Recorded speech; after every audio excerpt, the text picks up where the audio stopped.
అనుదినమన్న శ్రోతలకు మన ప్రభువును రక్షకుడై ఉన్న యేసుక్రీస్తు సరిసాటి లేని మహా గొప్ప పరిశుద్ధమైన నామం నందు శుభములు. నేడు 2026 సంవత్సరము జనవరి మాసము 10వ తారీఖు శనివారం నాటి ధ్యానాంశము ఆశీర్వాదకరమైన వృత్తి. ఆదికాండము 9వ అధ్యాయము 20వ వచనమందు నోవాహు వ్యవసాయ చేయనారంభించి ద్రాక్ష తోటను వేసిను. నోహు యొక్క జీవితము ఒక ఆశీర్వాదకరమైన జీవితమై ఉన్నది. ఆయన నీతిమంతుడిగాను ఉండెను, యథార్థవంతుడై ఉండెను, దేవునితో సంచరించుతూనే ఉండెను. ప్రభు నోవాహుతోనూ అతని యొక్క ఇంటి వారితోనూ నిబంధనను చేశాను. నోవాహును అతని తరము వారందరినీ ఆశీర్వదించాను.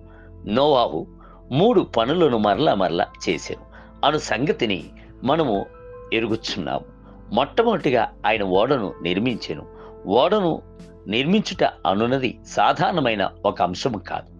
అది 300 మూరల పొడవును, 50 మూరల వెడల్పును, 30 మూరల ఎత్తై ఉండెను. అది ఎంత పెద్దదై ఉండవచ్చును అను సంగతిని తలంచి చూడుడి. క్రీస్తు శకము 1850వ సంవత్సరం వరకును అంతటి బ్రహ్మాండమైన ఒక ఓడను ఎవరును నిర్మించలేదు. నోవాహు అట్టి ఓడను కట్టుచున్నప్పుడు జడివాన కురియుటకు ఎట్టి సూచనలను ఉండలేదు. అట్టి దినముల యందు జీవించిన జనులు ఆయనను నమ్మక ఉండవచ్చును. ఓడను ఎందుకని ఆరిన నేలపై కట్టుచున్నారు, సముద్రపు తీరమున కట్టవలను కదా అని పరిహాసము చేసి ఉండవచ్చును. అటువంటి పరిహాసముల మధ్య కూడాను నోవాహు తన యొక్క పనిని చేయి విడిచిపెట్టలేదు. సహనంతో ఓడను కట్టి ముగించెను. రెండవదిగా ఆయన చేసిన పని ప్రభు యొక్క మాటను ప్రసంగించెను. నీతిని ప్రకటించిన నోవాహు అని బైబిల్ గ్రంథము నందు చదువుచున్నాము. పేతురు రాసిన 2వ పత్రిక 2వ అధ్యాయము 5వ వచనం. ఎన్ని సంవత్సరము అలాగన ప్రసంగించెను అని తెలియలేదు. అత్యధికమైన బైబిల్ పండితులు 120 సంవత్సరములు ఆయన ప్రసంగించెను అని చెప్పుచున్నారు.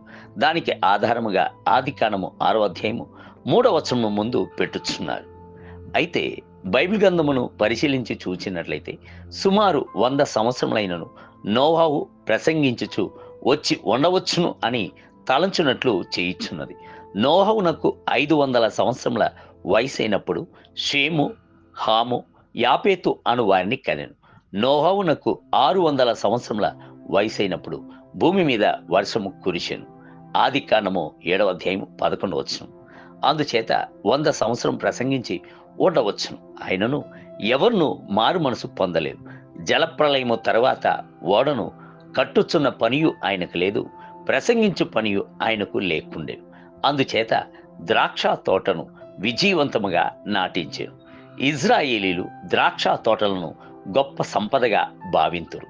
ఒలివ చెట్టును వారి యొక్క ఆత్మీయ జీవితమునకును, అంజూరపు చెట్టును రాజకీయ జీవితమునకును సాదృశ్యముగా ఉండునట్లుగా ద్రాక్ష తోటయు వారి యొక్క కుటుంబ జీవితమునకు సాదృశ్యముగా ఉన్నది. దేవుని బిడ్డలారా, ప్రభు మీకు ఎట్టి పనిని ఇచ్చి ఉండినప్పటికీ అందులో నమ్మకముగాను యథార్థముగాను ఉండుడి. అట్టి పనుల యందు ప్రభు మిమ్ములను ఆశీర్వదించి హెచ్చించును. బల నమ్మకమైన మంచి దాసుడా, నీవు ఈ కొంచెములో నమ్మకముగా ఉంటివి, నిన్ను అనేకమైన వాటి మీద నియమించెదను. నీ యజమాని సంతోషములో పాలు పొందుము. మత్తయి సువార్త 5వ అధ్యాయం 21వ వచనం. అనియు నిశ్చయముగా నీవు నీ చేతి కష్టార్జితమును అనుభవించదు, నీవు ధన్యుడు, నీకు మేలు కలుగును అనియు ప్రభు చెప్పుచున్నాడు.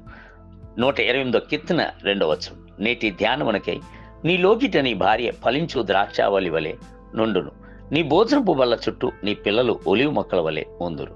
128వ కీర్తన 3వ వచనం. నేటి వేద పఠనము ఆదికాండము 25వ అధ్యాయము మరియు 26వ అధ్యాయము. సాయంత్రం మత్తయి సువార్త 8వ అధ్యాయము 1 మొదలుకొని 17 వచనములు. ప్రభు మిమ్ములను దీవించునుగాక. ఆమేన్.